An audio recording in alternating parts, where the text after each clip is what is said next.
Smart काम करना चाहिए। समझिए कैसे।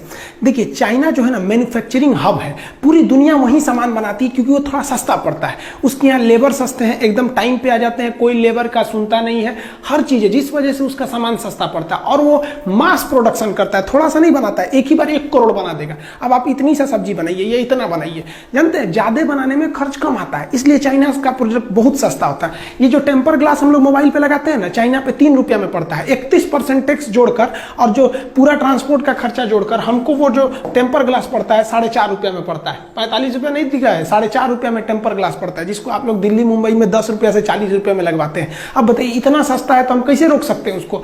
आप जो फास्ट चार्जर कहते हैं ना, 3 एम्पियर 5 एम्पियर का धड़ाक से चार्ज कर देता है, 45 रुपया है। हालांकि इसका रेट जो आता है वो 30 रुपये ही है, इसको टैक्स वगैरह जोड़ के 45 रुपया आता है। एयरफोन जो होता है वो 50 रुपये में आता है। 16 GB का मेमोरी कार्ड चाइना में 20 रुपये के आते हैं। सब इतने सस्ते सामान होते हैं, इसलिए मजबूरी बन जाती है लोगों का खरीदना, क्योंकि ये बहुत ही, हम लोग के यहाँ आधे से ज्यादा लोग गरीबी रेखा के नीचे हैं, तो हम लोग की मजबूरी भी है। लेकिन ये सारे सामान चाइना के अलावे ताइवान में भी सेम रेट में मिलते हैं, वियतनाम में भी सेम रेट में मिलते हैं सब। तो हम लोग क्यों ना फिलहाल सब्स्टिट्यूट के रूप में हम लोग ताइवान से खरीदे, ताइवान से, वियतनाम से। ये दोनों चाइना के दुश्मन है, इससे हमारा 2 फायदा होगा। चाइना से हमको आयात में भी घट जाएगा और हमको सेम रेट पे सामान चाइना के दुश्मनों से मिलेगा। ये शक्तिशाली होंगे, हमारे लिए अच्छा है।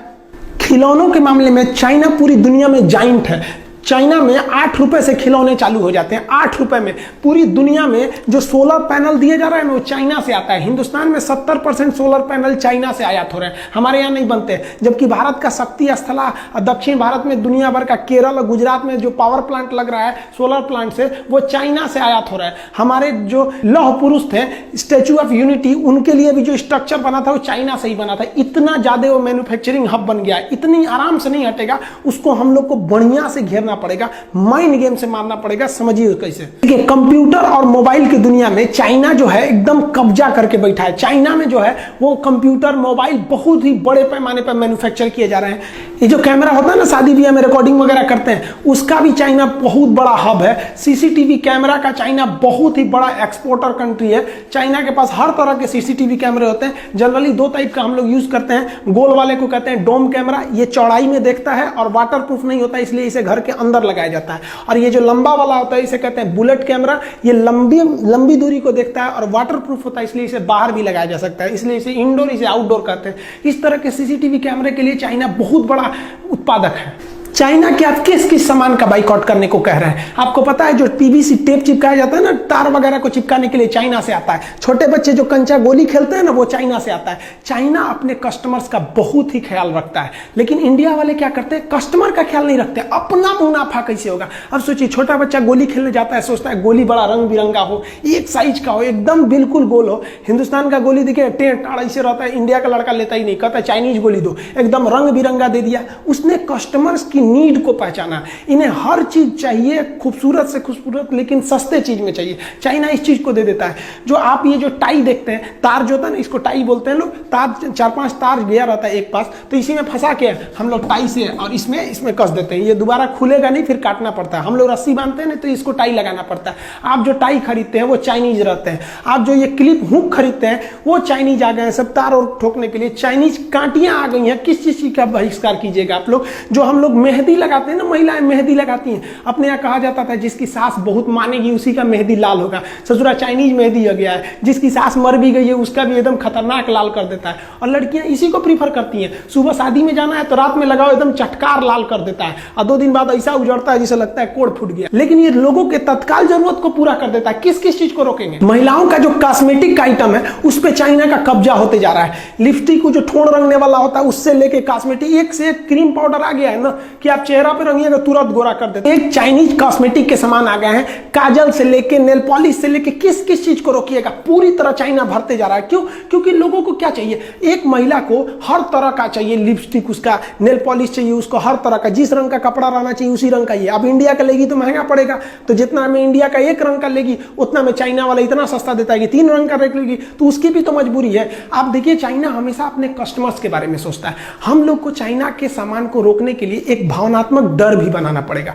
भारत में देखिए ना, मुंह नोचुआ का हल्ला उड़ गया था, चोटी काटने वाला, बाल काटने वाला था। इसी तरह मीडिया को पैसा वैसा खिला के सरकार को ना एक हल्ला उड़ा देना चाहिए कि चाइनीज मेहंदी लगाने से ना हाथ में कैंसर हो जा रहा है, जो महिला ठोड़ रंग ले रही है चाइनीज लिपस्टिक से उसको धोधड़ हो जा रहा है। इसे ऐसे टाइप का एक मनोवैज्ञानिक दबाव बना दो, फाल्स न्यूज चला दो। हमारे यहाँ तो फाल्स न्यूज दुनिया भर का चलता है कि 2000 के नोट में चिप था, उस चिप से हम पता कर सकते हैं कहाँ 2000 का नोट छुपा है, कहाँ घंटा चिप था उसमें। चाइना अपने कस्टमर्स का बहुत ख्याल रखता है। देखिए हमारे यहाँ बनारसी साड़ी पूरी दुनिया में फेमस है।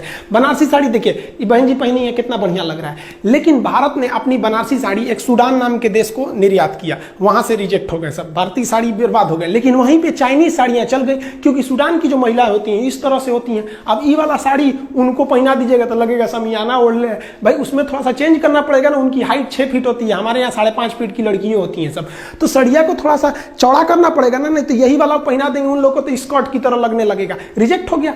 हम लोग कस्टमर्स का ध्यान नहीं रखते हैं, चाइना बहुत ही ध्यान रखता है। वो कोई भी चीज बेचने से पहले अपने टॉप ग्रेड के अधिकारियों को भेजता है अब पता करने के लिए कि पता करो वहां कस्टमर की डिमांड कितनी है, कितना पैसा खर्च कर सकते हैं। आप देखेंगे भारतीय टॉर्च इस तरह के थे, ससुरा में महीना में 50 रुपया के सेले लग जाता था, चलाइए तो फिर ढीला हो जाता था, चलते चलते बुझ जाएगा। एक बार हमारे यहाँ सांप निकला था, खोज रहे थे तो बुझ गया। यहाँ पे चाइना आया तो देखा लोगों की सोच कैसी है, तो चार्जिंग वाला टॉर्च लगा दिया, अलग से चार्जर नहीं, उसी में एक तो दे दिया कि भैया पीछे से चार्ज कर दो, आगे से फोक्स मारने वाला लगा दिया, खड़ा कर दीजिए तो इधर से चौड़ा रोशनी मारेगा, कस्टमर के हर एक डिमांड को पूरा कर दिया। वो अलग बात है कि अभी मोबाइल का फ्लैश लाइट इतना ना आ गया है कि अब टॉर्च धीरे धीरे विलुप्त हो रहा है। मेरा कहना है कि कितने चीज को जोड़िएगा, बहुत से ऐसे चीज तो आप जानते नहीं है जिसको यूज करते हैं कि वो चाइनीज है। आप 2-4 चीज जानते हैं, एक तो मोबाइल, टीवी, ये सब चीज जान गए कि चाइनीज है, भगाओ इनको भगा देने से चाइना भाग जाएगा। नहीं, हमको ये मौका नहीं गंवाना चाहिए। भारत सरकार चाइनीज सामानों पर 31% टैक्स लगाती है। अब WTO थोड़ा दबाव बनाता है सरकार के ऊपर कि आप दूसरे के सामानों को आयात करने से नहीं रोक सकते हैं, आपकी पब्लिक रोक दे तो अलग बात है। तो इसमें हमारा काम है कि हम उसे रोके, लेकिन हमारी मजबूरी भी तो है, हमको उतना सस्ता सामान चाहिए। बहुत से लोग हैं जो नहीं अफोर्ड कर सकते हैं, जो गरीब लोग हैं वो मजबूरी में चाइना का इस्तेमाल करेंगे। उनको तो इतना नहीं पता है कि made in China, made in India कहां लिखा है, पढ़ने भी नहीं आता है। तो भारत सरकार को क्या करना चाहिए कि चाइनीज सामानों का जितना सब्स्टिट्यूट वियतनाम के पास है, ताइवान के पास है, उससे आयात करना चाहिए और उन पर टैक्स को महज 5% कर देना चाहिए, जिससे कि उनके सामान सस्ते लगने लगेंगे, चाइनीज सामान महंगा लगने लगेगा। इसके टैक्स को 31 से बढ़ा के 41 कर देना चाहिए ताकि इसके सामान और महंगे हो जाए। जो बंदरगाह है जहां से विदेशी सामान आते हैं, वहां अपने अधिकारियों को गुप्त रूप से ट्रेनिंग दे देना चाहिए कि चाइनीज सामानों को ना इतना ना टॉर्चर कर देना, उसको जो उड़ीसा का सामान रहेगा तो जम्मू कश्मीर भेज देना, आसाम का रहेगा ससुरा को लुधियाना भेज देना, इतना टॉर्चर कर देना। इंडिया को कह देगा भाई हमारे यहाँ यही सिस्टम है, ताकि उसको लेट किया जा सके। चाइना यही करता है अपने देश में, दूसरे देश की कंपनियों को घुसने नहीं देता है। और वियतनाम जो ताइवान से कंपनियां हैं उनको सहूलियत दीजिए, धीरे धीरे इंडिया के जो डिस्ट्रीब्यूटर हैं, होलसेलर, वो कहेंगे यार चाइनीज सामान छोड़ो यार, उन सबको ले आने में बड़ी माथापच्ची हो जाता है, उससे अच्छा ताइवान से लो, जब सेम रेट में मिल रहा है, वियतनाम से लो सेम रेट में मिल रहा है। चाइना तंग आ जाएगा, फिर चाइना आप पे दबाव बनाएगा। तो चाइना से कहना पड़ेगा भैया साफ देखिए कि भैया आप हमारे देश में बेचिए, नो डाउट बेचिए, हम आपको 31% की जगह 25% टैक्स लेंगे, 20% टैक्स लेंगे, लेकिन आप भारत में कारखाना खोलिए। भारत में कारखाना खोलेगा तो भारत को बहुत फायदा, जमीन भारत से खरीदेगा, यहीं से ईटा उटा खरीद के बिल्डिंग बनाएगा, यहाँ जब उत्पादन करेगा तो भारत की GDP बढ़ेगी, यहाँ के लोगों को रोजगार मिलेगा। क्या अपने यहाँ से मजदूर को थोड़ी लाएगा, ले आ दिया तो और फायदा। क्यों? क्योंकि जब आप देखिए पटना में लड़के पढ़ने जाते हैं, दिल्ली में पढ़ने जाते हैं, तो बाहर से जैसे लड़के आते हैं ना, तो वहां का मकान मालिक राजा हो जाता है कमा के, वहां दुकानदार, सबको फायदा हो जाता है। तो और अच्छा है ससुरा, चाइना से लोग आओ यहाँ पर, यहीं के सामान खरीदोगे, यहीं पे घूमो फिरोगे, और फायदा हो जाएगा। तो रोजगार वो यहीं से देगा, तो हमको और फायदा हो गया कि रोजगार मिल गया। और रोजगार जब मिलेगा तो हिंदुस्तान के लोग काम करने जाएंगे, तो उसकी टेक्नोलॉजी सीख लेंगे। हमारे यहाँ देखते हैं कोई हीरो होंडा की कंपनी में गैरेज में काम कर रहा था, 2 साल काम करके छोड़ा, अपना गैरेज खोल दिया, बहुत अच्छा है। चाइनीज कंपनी में काम किया, 2 साल काम करने के बाद अपना कंपनी खोल दिया। धीरे धीरे ऐसी टेक्नोलॉजी आएगी, चाइना ऐसे ही चुरा के लाया अमेरिका से। इससे भारत के युवाओं में एक स्किल डेवलपमेंट होगा, और ये भारत की सबसे बड़ी कमी है। मान के चलिए कि किसी लड़के को वेल्डिंग सीखना है तो ITI में जाएगा, नहीं तो किसी वेल्डर के पीछे हेल्पर बनेगा। कोई ऐसी संस्था है जो केवल डेडिकेटेड हो वेल्डिंग सिखाने के लिए कि हाँ भैया आइए 1 महीना में हम आपको सिखा देंगे, आपको वेल्डिंग का सर्टिफिकेट देंगे? नहीं, उसके लिए 75 गो नियम कानून है। चाइना में ऐसा नहीं है, आपको जिस चीज का स्पेशलिस्ट बनना है आप वहां जाइए। लेकिन भारत में अगर आपको स्पेशलिस्ट बनना है तो या या तो कॉलेज में जाइए, अगर अनपढ़ है मजदूर टाइप के हैं तो किसी किसी के पीछे हेल्पर लगिए 2 साल तक, अब धीरे धीरे सीखिए। लेकिन चाइना ने क्या किया, एकदम स्किल्ड कर दिया। किसी को पेंटिंग सीखना है, उसका एक तो कॉलेज है भैया, इसमें आइए 1 महीना में पेंटिंग सिखा के भेज देगा, सर्टिफिकेट केवल पेंटिंग का। हमारे यहाँ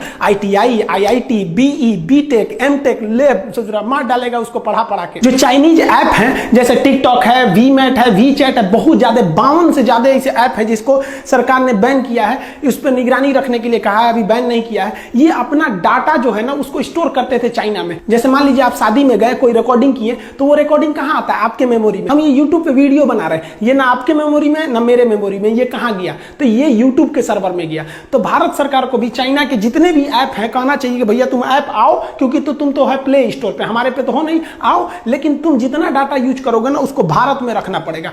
अब वो भारत में रखेगा तो उससे भारत में भी रोजगार बढ़ेगा और हमारे डाटा भी लीक नहीं हो सकते हैं, और धीरे धीरे उसको दबाव बना के धीरे धीरे पब्लिक ही छोड़ सकती है, क्योंकि WTO के नियम के हिसाब से गवर्नमेंट किसी पे जबरदस्ती बैन नहीं लगाएगी। चाइना के सामानों को बाइकआउट नहीं कराना है, उन ससुरों को मंगाना है और यहीं बनवाना है। ऐसा दबाव बनाना है कि अगर नहीं बनाएगा यहाँ पे ना, डायरेक्ट मंगाएगा ससुरा पे 40% टैक्स, और वियतनाम और ताइवान के सामानों को प्रीफर करेंगे, और बनाएगा तो भैया 20% टैक्स। बनाओगे तो तुम हमेशा के लिए मरोगे, आप भेजोगे तो डिस्टर्ब होकर मरोगे। मतलब चाइना ना तुमको कह के लेंगे। चाइना में क्या होता है ना, वहां अधिकारी बने हैं, जैसे जिला की जिम्मेदारी DM की होती है ना, चाइना में क्या होता है, हर जिला में ना एक उद्योग वाला अधिकारी होता है, उसकी जिम्मेदारी है कि इस साल तुमको इतनी कंपनियों को यहाँ खुलवा देना है, इतनी कंपनियों को सुधार ला देना है, उसकी जिम्मेदारी है। और हमारे यहाँ किसी भी अधिकारी को कोई जिम्मेदारी नहीं, उसको डर और जरूरत है ही नहीं है। डर और जरूरत का होना जरूरी है। सरकारी नौकरी में हो गया, डर खत्म, नौकरी जाएगा नहीं, जरूरत खत्म, 1 तारीख को तनख्वाह आइए जाएगा। हमारे यहाँ इसे चौपट कर दिया सब, हमारे यहाँ के अधिकारी सबको।